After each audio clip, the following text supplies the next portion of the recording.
what do we know, like numbers-wise, anecdotally, and otherwise, about the impact that the federal carbon tax is having on business right now?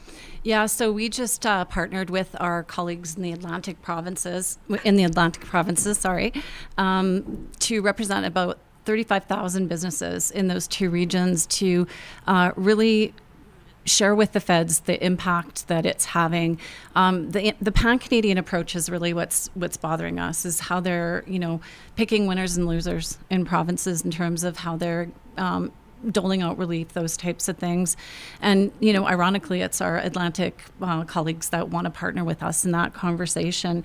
And the other part to it that we really wanted to address is just the $1.6 billion that's sitting in that fuel charge proceeds return program that was supposed to be given back to businesses, and we're just not seeing it.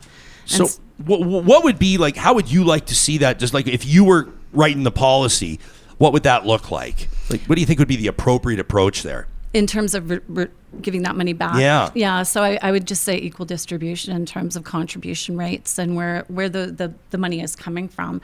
Obviously, a lot of our small businesses could use those extra dollars in their coffers, and they're facing a lot of challenges from an inflation perspective. Could you take us behind the curtain? Could you tell us a bit about those conversations with your colleagues in Atlantic Canada? I mean, were they acknowledging that? I mean, do you think that they even felt the same way, that some of the messaging coming from Western premiers like Smith and Moe, I mean, do they feel the same way? Did they acknowledge that there seems to be a disparity? Like, it's quite frankly unfair?